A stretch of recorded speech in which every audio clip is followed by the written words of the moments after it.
I'm Elizabeth Porter. After 20 years working as a lawyer with families, abuse, and mental health, I'm done ignoring the patterns. It's time for hard conversations that build awareness, create compassion, and change lives. Welcome to Law and Porter.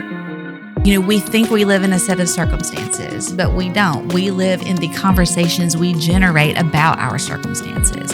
You know, we all live with those kinds of sentences and narratives, but you let that stuff get out of control and that whatever root, whatever the narrative is, it's going to come out.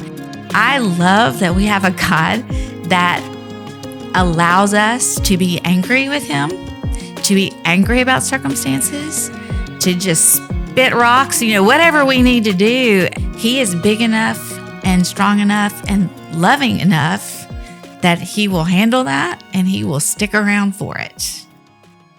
Today we are here with the Reverend Susan Eaton, which I find fascinating because I was connected to you just as, hey, you should connect with this friend of mine who does a podcast.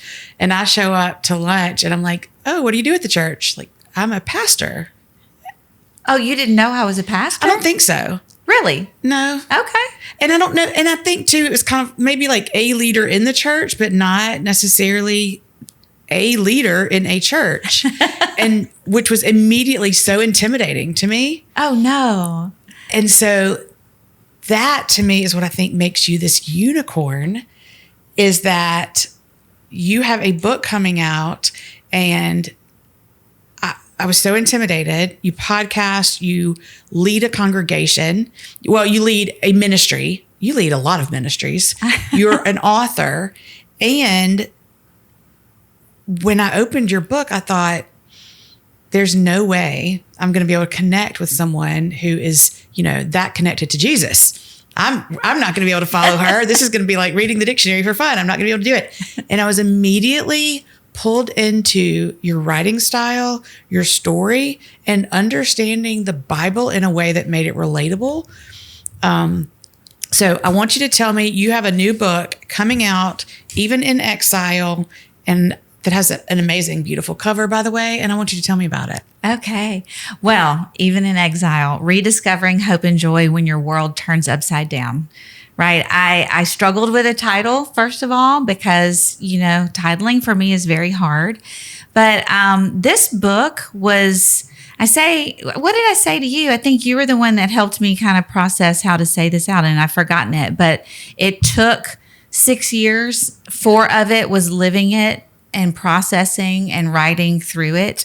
And then the last 2 years was formally structuring, maybe writing some new content, but putting it into a format that could tell something in a story, but also lead people through whatever darkness, whatever anxiety, whatever brokenness, whatever anything that has turned their world upside down, And so how do we connect with God when everything we thought we understood, everything we thought we had a handle on, the control we thought we had is completely, the rug is pulled out from under us and nothing feels familiar anymore. What do we do? How is there anything we can do? Who is God? How do we understand His presence in our lives? How do we begin to connect with that? And then, how is it possible that I could actually thrive and have joy even if my circumstances do not change? Is that possible? And it is possible. Had you previously been so challenged in your life as a person of faith to have those deep questions? Oh, yes. Yes. And I explore some of that in the book. Like when my father died, I was 28 when he got sick and 30 when he passed away. And I share in the book a morning where I was struggling to know how to pray for a father I knew was dying and did die 1 month later. And I did not know how to talk to God about that. So I fake prayed and said what a good daughter should do, which is be with Dad. And the Lord met me in such a powerful way that morning to teach me that prayer is not about making a request and then God is a genie who makes that happen. He's not a cosmic vending machine, but prayer, lament, telling God what the problem is, what I would like to see changed, what grieves me about it. Being in relationship with him that way, that's the most important thing.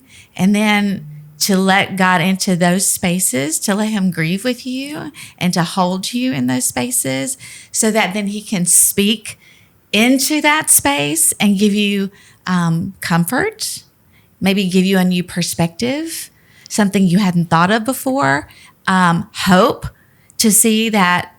And what the Lord said to me was, you're going to be okay. You will be okay. There was no assurance, oh yeah, I'll keep your dad from dying. Yeah, we'll stop that right now. It wasn't that, but it was, you're going to be okay.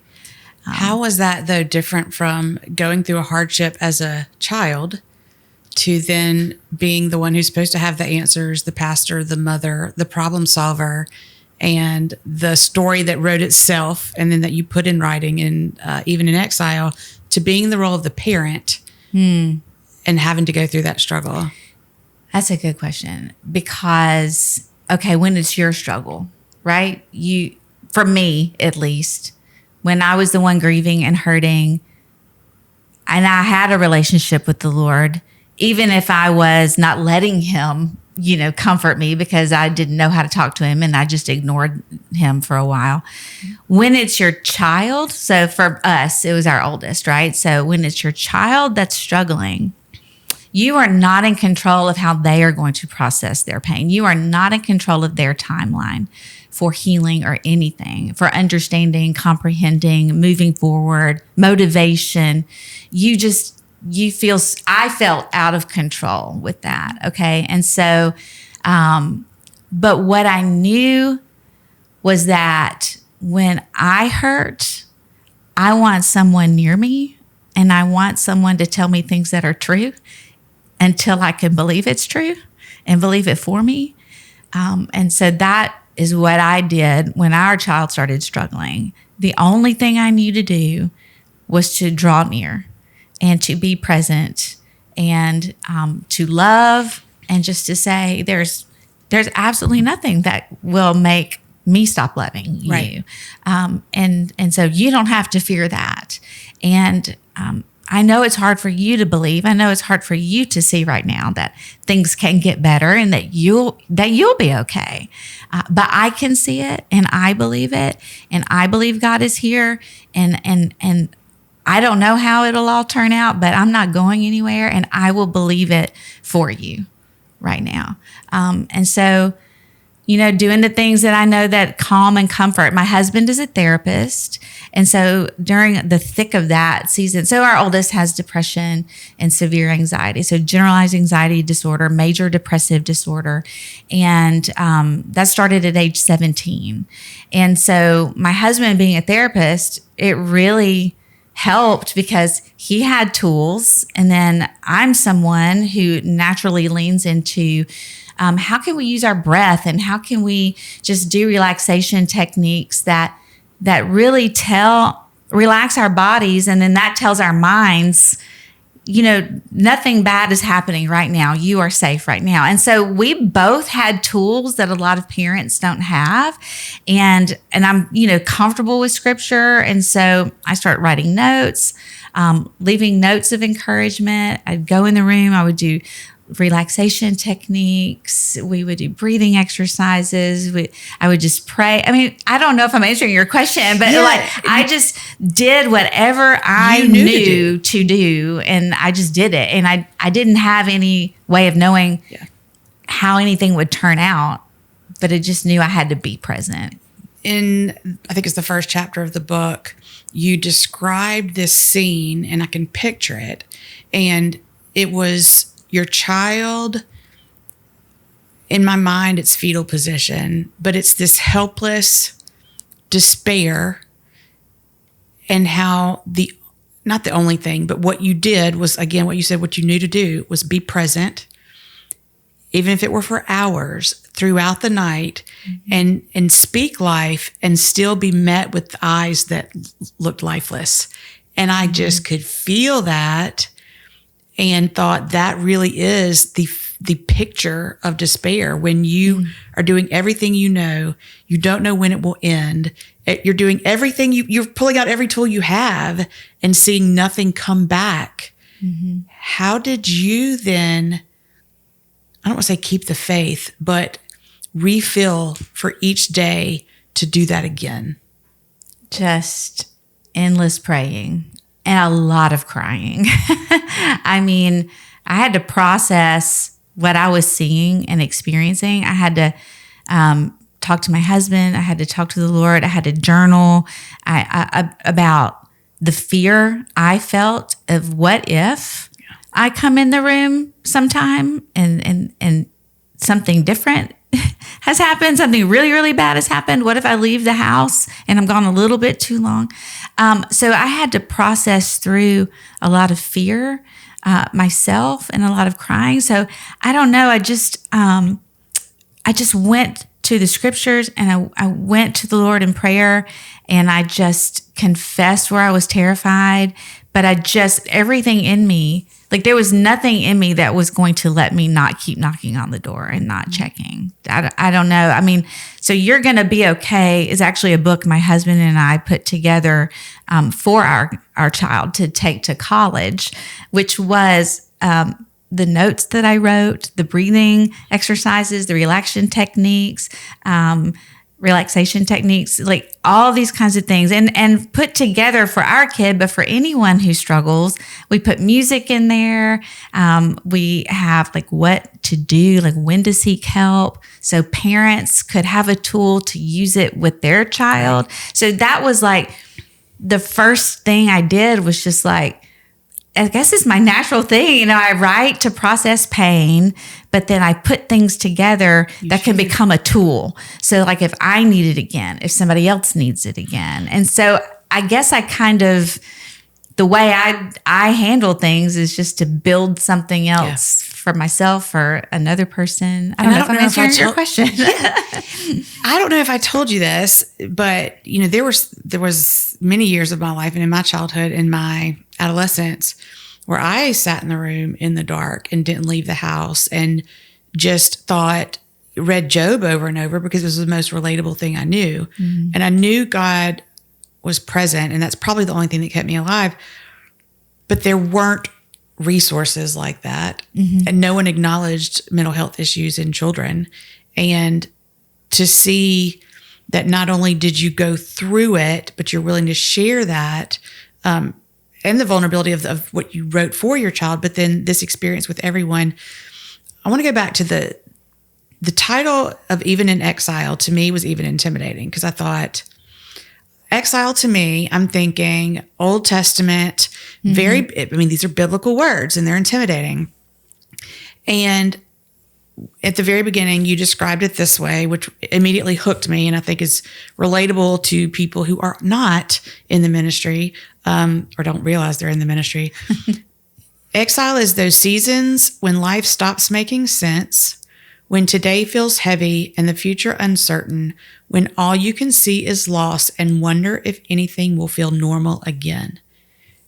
And you continue to describe it as when everything you knew is gone, when the rug's pulled out from under you. And it's not necessarily a place or a moment, but it's that where your heart and your mind is that feels absolutely foreign. Mm-hmm. And I know you said you plugged into scripture,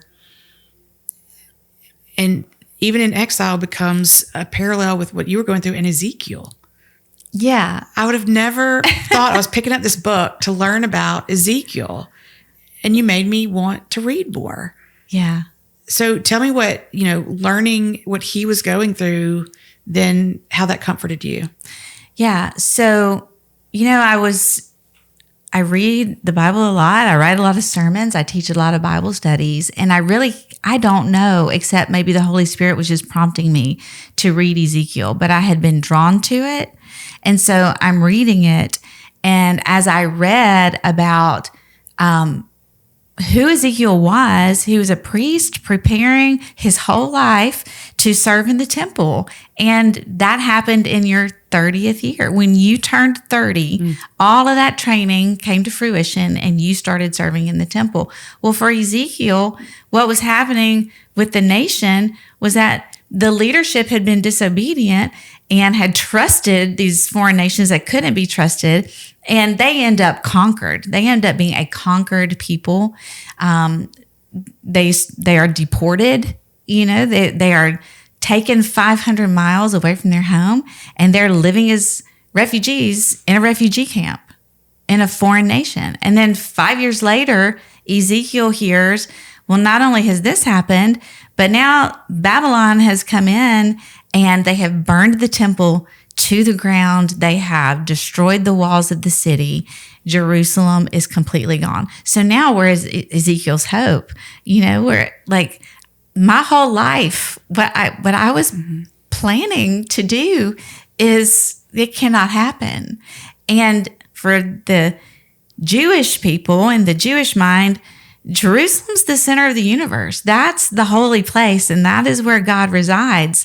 So now what does this mean for us? Who are we if everything we thought we knew does not exist anymore? How we understood God? Where is God? Jerusalem. Where is he? And it's like the opening of Ezekiel is sitting by a river in Babylon, and he hears the voice of God speak to him. And so God has shown up at the last place that they thought would even be possible. And so for me, I thought, okay, like I feel like that. Where did my home go? My peaceful home? Life clicking along like it's supposed to, kids involved in all the activities, making good grades.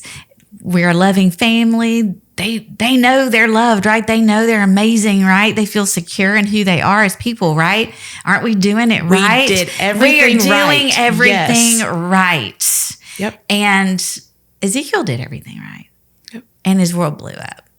And it wasn't his fault. It happened.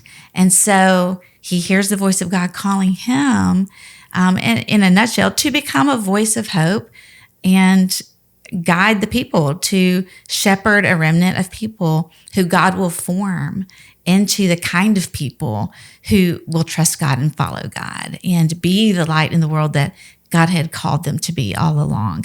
And so Ezekiel finds purpose there, but it's not just for Ezekiel, right? This is for all of the people of Israel. God saying to them, you have lost everything you once relied on. And so now here, after you've lost everything, will you look to me and let me be the one that you rely on and be everything for you, because I am everything you need. And so that's what they had to learn. And look, they were in exile generations, 70 years. A lot of them were not going to see home. They were going to die in exile. And so that's one of the things I pull out, is that God was also speaking to Jeremiah the prophet this message. Tell them, build, plant, multiply. You are there. So make your families, marry, have kids, follow me there, be my witnesses there. You can build a life there before you're back home, before it's all restored, before all of that. You can live and you can thrive. And so for me, like all of that message, if I just took that and I applied it to our family, and if it's true, if it was true for them, God is the same yesterday, today, forever. It's true for me, and so how, Lord, is this true for me now? How can I embrace this message that when my little world, which was everything to me, has turned upside down? How will I learn to thrive and build and be a person who relies on you and not on doing everything just right, so that my children and everything around me turns out just right? Because we're not guaranteed that, That the second chapter, you got me to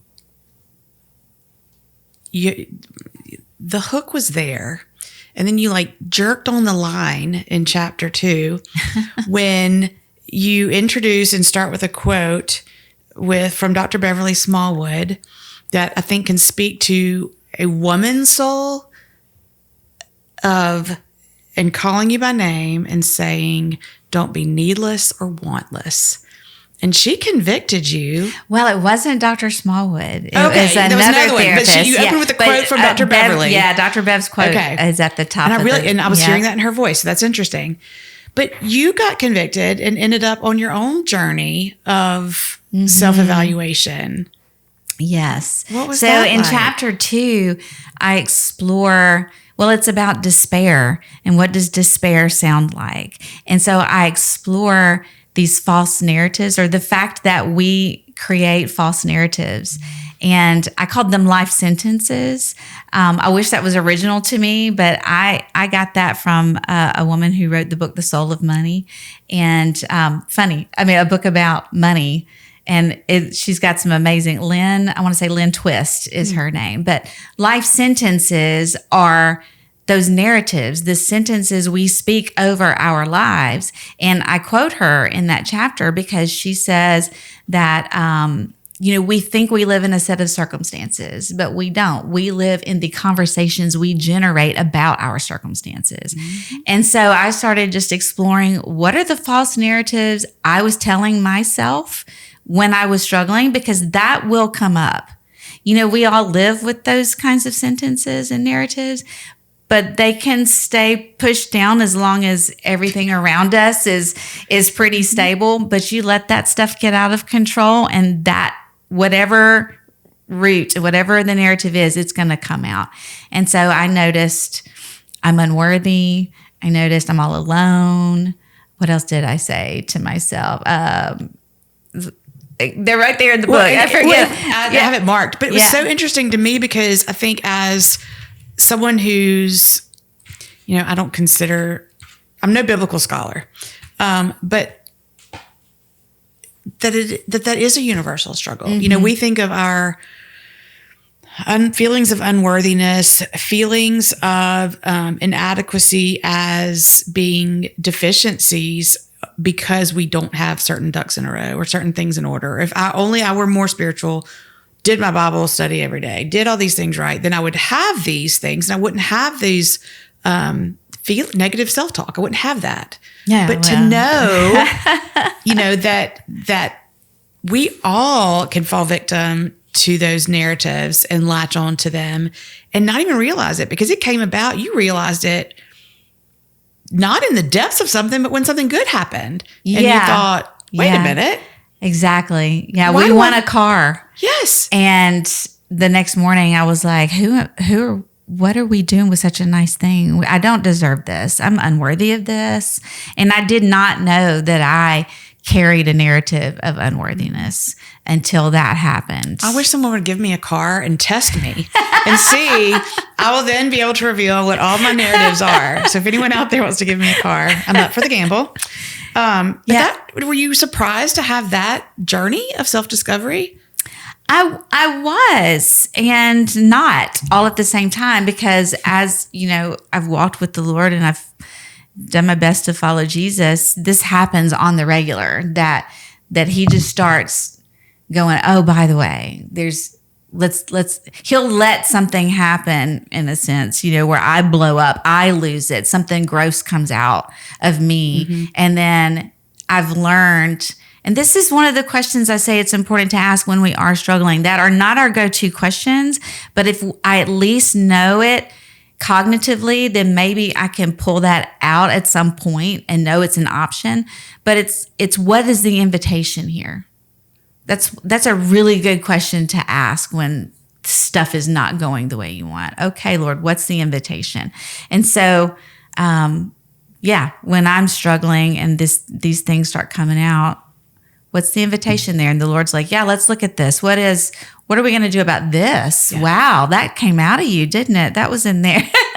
But he never condemns. The Lord does not condemn us. And I have found that we'll work on something for a while and then we'll put that away again because we just can't keep doing that forever. You know, I've got to heal and I've got to grow and mature a little bit, and then we can come back to that later. Good. That's normal too. Then. Yeah, good. absolutely. But yeah, one of them, the it's whatever. Yeah, it's whatever. And it is what it is. It's whatever.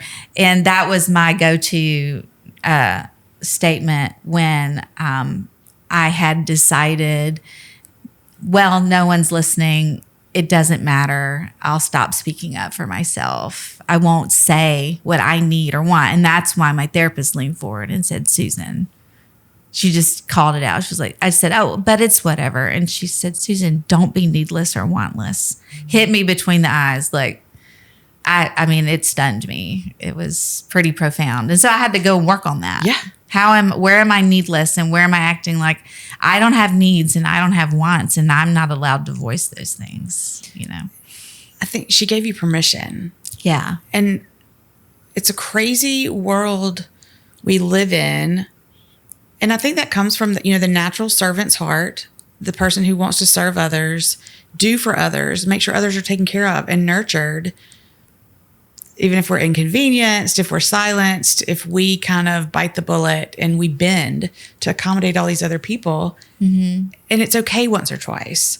But what we realize then is we've developed this pattern of no one else has to tell us our opinions don't matter. We've done it to ourselves. Yeah. We just quit talking. Mm-hmm. Yeah.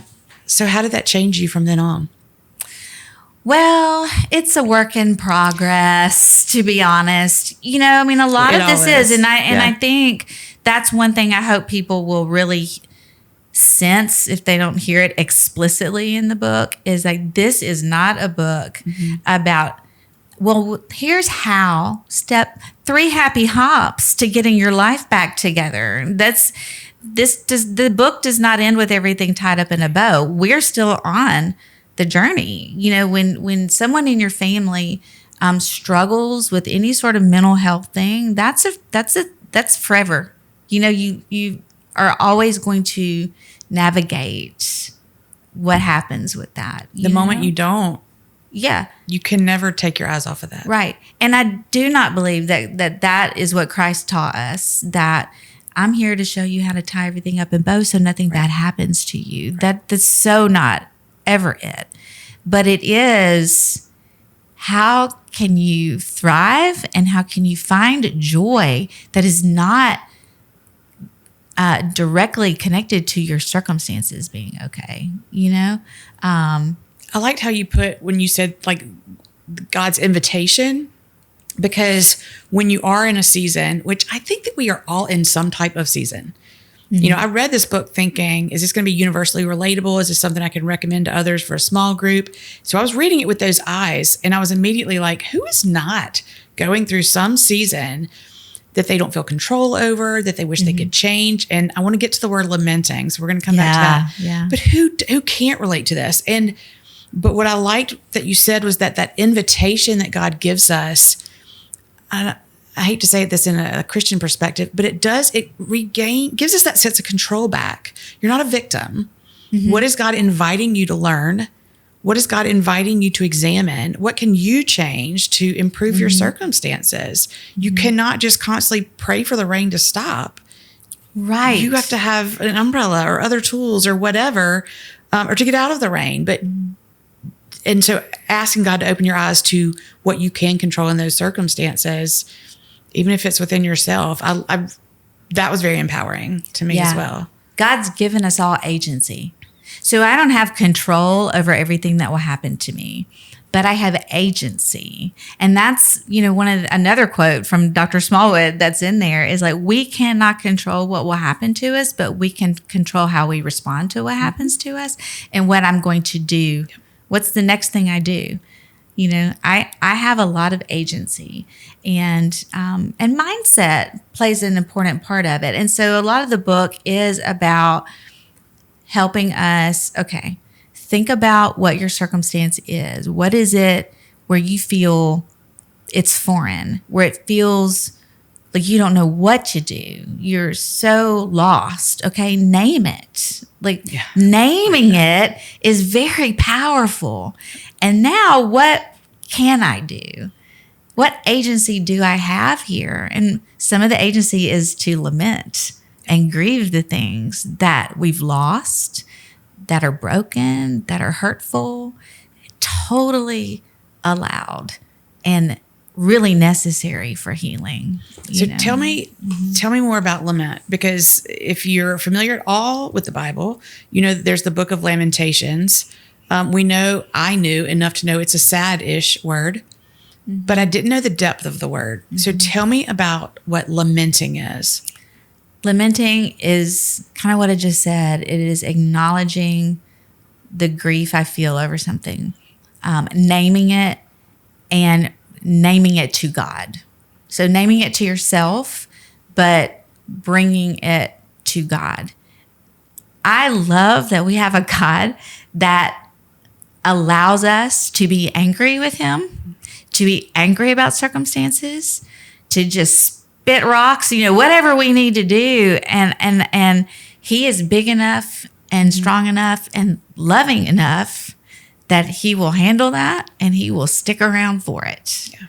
And so lamenting is naming those things. Like if you read Lamentations, Jeremiah wrote the book of Lamentations, and he is grieving what has happened to Jerusalem. He is grieving 40 years of prophetic ministry where he spoke God's word to people, imploring them, begging them to turn their hearts back to God and love each other and treat one another with respect and dignity the way God calls us to, and they wouldn't listen. And so now they find themselves in a place of national disaster.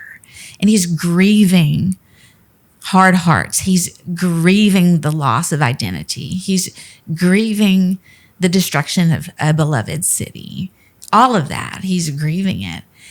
But some of his lamenting and naming of that sounds like he's putting that all on God, And it's like you read those things and you see, is this allowed? How is he not going to get struck down for saying such a thing?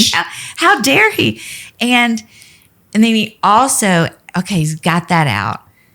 And then if you read Lamentations 3, it's like the next breath is, but you know what?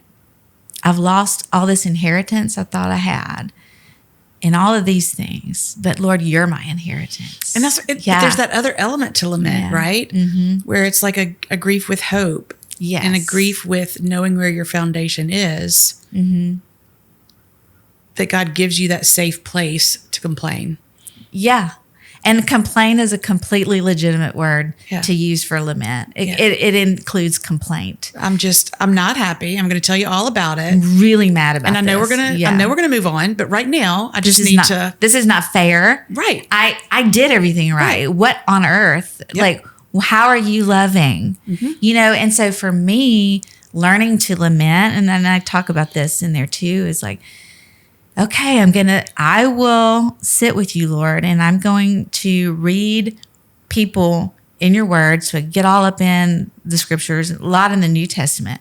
When someone was struggling and really going through a hard time and they encountered Jesus, what happened? When they were honest and when they were there, how did Jesus meet them? And so I was lamenting like what we were going through, but then I was also, all right, Lord, well, now I see how you listened to this person, so right. I believe you're listening to me. I see how you stepped into this person's situation and you brought life somehow, some way. So will you do that in our time? And it was that practice of continuing to tell God, this is where I am today. This is how I feel today. But here's some light I did see, Lord, and here's some hope I am holding on to. It's just honesty and authenticity, I think, is what it is. Lament gives us permission to let our faith be an actual relationship with God instead of some perfection, right, performative kind of thing. where it's transactional only. If I do this, Lord, you're supposed to do this back. And real relationships don't work like that. And I think it goes to the vulnerability that we're called to in all relationships, but that God allows us to model that with him, and that you cannot have unconditional love without that. Right. You can't have unconditional love if no one's telling you the bad things either. Right. If no one's open in their communication, how are you even loving that whole person? And how God encourages that vulnerability in relationship, even in relationship with him. So tell me then,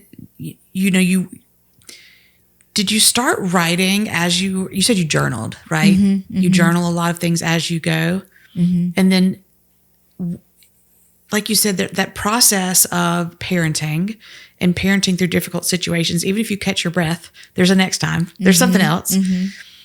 How do you make it enough through the weeds to know this is the point at which I can calm my thoughts and feelings enough to write all this down to help others? I don't know. I just write. And I think because my vocation is a pastor who creates sermons that hopefully edify and teach others how to connect with God and how to explore the Word of God. And then I lead Bible studies. It is part of what I do naturally in my job. And so, it's just, let me process this out. Let me write this. But then I just have a calling to put it down and give it to somebody else. Like this is a marathon. This is an endurance race. Yeah. Sermons are sprints. Yes. Like 100 meters. Like they're nothing near writing a book. How have you been able to devote so much time and energy in a long haul to something in such a fast-paced world? Well, how do you eat an elephant? One bite at a time, right? So that's how I did this book. I decided, my brain works best early in the morning. So I will just get up a little earlier. Now, this was when I had decided to write the book, and I was actually putting it together and getting those chapters, written, and then deciding what order the chapters were going to be in, and do I need more content here? What am I writing? What am I doing? How are we doing this? And so I just got up earlier and I worked on it for a couple hours in the morning, and then I'd move along. And actually, the bulk of it being written started after I was diagnosed with cancer.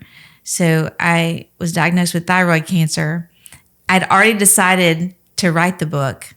I had started pulling it together, and then the diagnosis came in and I had surgery. Well, I thought, oh, goody, that's a lot of recovery time. I can work on the book.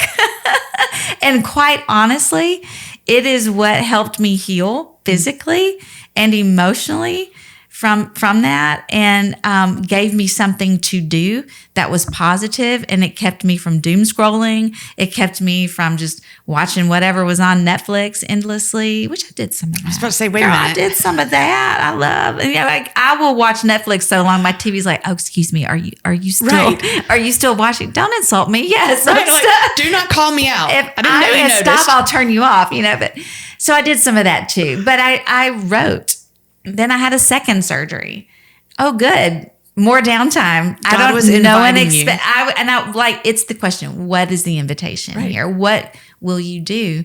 And I started writing then, and then, radiation treatment. Then I had more downtime, and so then life picked up, right? Life picked up, and that's when I had to start. I'll try not to interrupt, but listening to your perspective, and I think that's it. It obviously is this common thread that I probably will take from this conversation in this book more than anything else is what is the invitation? And I love it so much because you're talking about a child's mental health struggle, a cancer diagnosis, a surgery, radiation treatment, and you're saying what is the opportunity? Yeah. Not woe is me. Not that there's not the moment for lamenting. Right.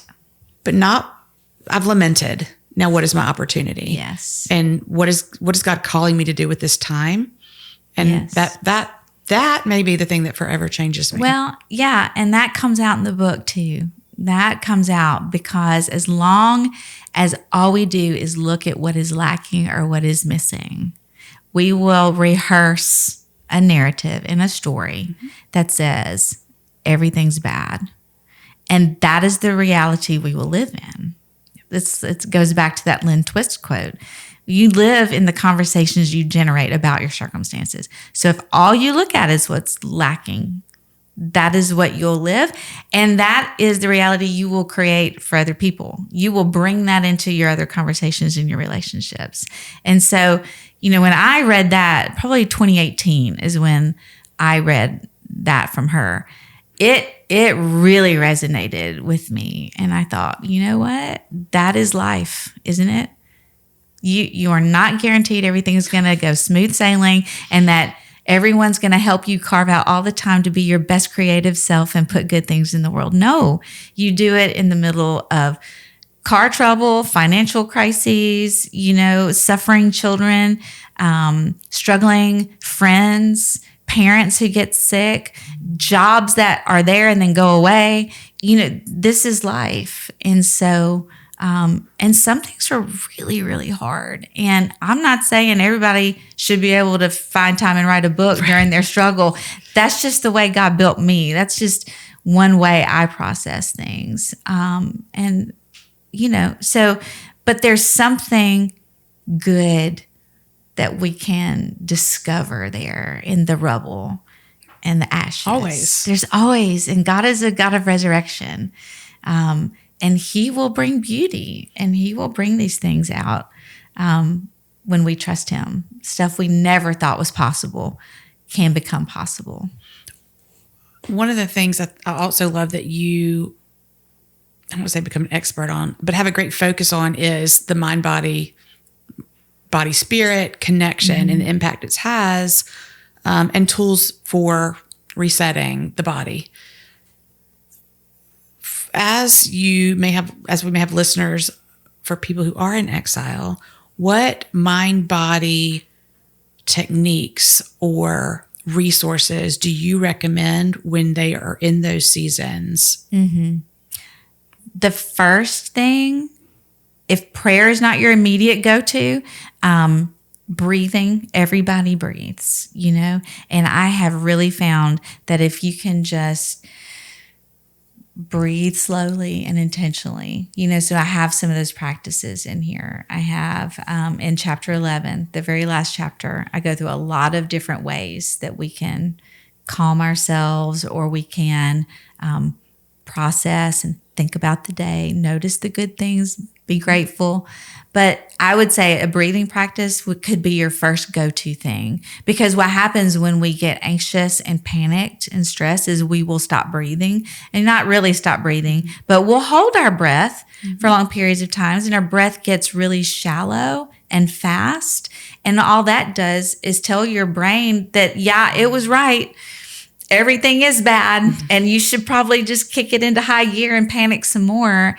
But really what happens, and this was really the focus of the other book we wrote, You're Going to Be Okay, was there are things you can do to get yourself calm. And so we just really experienced that. It's like when I can slow my breathing down and be intentional that way, my muscles relax.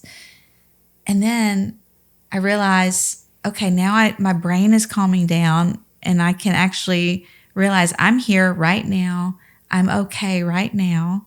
And now my brain is a little more, I have a little more clarity to think about some next steps. There's no real threat. There's no real threat.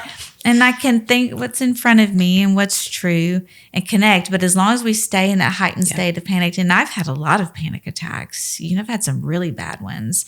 And a lot of people suffer with that. I really think just breathing practices. I think for me, growing up in the church, ending up with depression, which, I don't even know how old I was when I finally realized, that was depression. There was this avoidance of medication, avoidance of counseling, and I'm not saying anyone gave me that messaging, but I heard it. Mm-hmm. And if you cannot pray through this, and if you have this, your faith is not strong enough, you're not a good enough Christian, you're not doing things right, it's all your fault. And finally coming to the maturity or the realization of, no, I can do both. So I love that you included this. And if you're a praying person and a person of faith, and you're praying for God to meet you in these symptoms, and they're still continuing, it's not because your faith isn't enough. It's just because there are other components you can add in. And yes, I think that gives people permission to utilize all the resources we have, not only prayer. Yes. And, in chapter 9, I think I talk about sometimes we're the one who's struggling and we're the ones who need someone to come alongside us, but sometimes we're the person in the place of strength, and we're the one who can come alongside someone and not say, we'll just have faith. Right. Because then what does that do to the person who's, oh gosh, well, I can't even do that right. But to say, like what I learned to say to my child, like, I have faith for you. I'm here for you. And I believe, and I'll believe until you can believe, I'm not going anywhere, to be Christ that way for them, that the presence of God through us to someone else. Well, when you first were describing the things that you were saying to your child in that moment, for a moment, I wasn't sure if you actually were saying this is what God was saying, or you were saying because they were so similar. And I can see how we learn our parenting. We can only love that way because that's how we know love. And I think becoming a parent for me taught me so much about God's character, because I would hear myself say things to my children and God would hit me and say, and then how much more so? How much more? Right? Yeah. Am I doing that for you? Like when I hold them in the pool and say, relax, I've got you. God's just thumping me. Yes. Like, I tried to tell you. Yeah. Yeah. Don't take this my line. Yes. And so for me, going through this journey, as one who's being the supporter and the parent who is saying, I'm not going anywhere, God really does use those times for us to say, yeah, I feel that way about you. And then we have those aha moments of, Lord, you're so good, and so now I can trust him more. Start to get it. Because it's like, well, if I feel this way, just what you said, how much more does God do this? And he doesn't get tired and have to take naps. And he doesn't need to binge Netflix to stay entertained. Thank you so much, Susan, for being here. Now, so tell me, the book, it comes out when? August 18th. All right, August 18th, and it will be available where? Everywhere you buy books. And I need to get to some of our local bookstores and see if they'll get some physical copies in there as well. But Amazon, Barnes & Noble, Books A Million, there's a Nat. Just anywhere you buy books. And we will put the link in the show notes, and because you also have www.revsusaneaton.com, where people can access your book and your podcast and your other books. And one of the things too that, the reason I was originally looking at it is to see if this is going to be good for a group study. And it is. You have the questions in here. The format is that someone can look introspectively and do some self-evaluation, but also for group conversations. Yeah. So end of each chapter, I've got 3 practices, formation practices that you can choose from. Do one, do all 3. But then, yes, those reflection questions, you can do them by yourself. But gosh, wouldn't it be great to do that in a small group study? I had 8 women who served as beta readers for me, and they went through all the content and they worked through all the questions. And it works. They're really good. Just to listen to them, like what they read and how it hit them and what they were processing was just a complete gift to me to see. Like everyone came at things from a little bit of a different angle based on who they are and what they're going through. But that's what it's about. So, yeah, I hope it works well for people. Thank you. Thank you for sharing your struggles. As a parent, but also as the teenager who wishes I'd had that. I mean, thank you. Thank you for being here today. Thanks for having me. This was great. I loved it.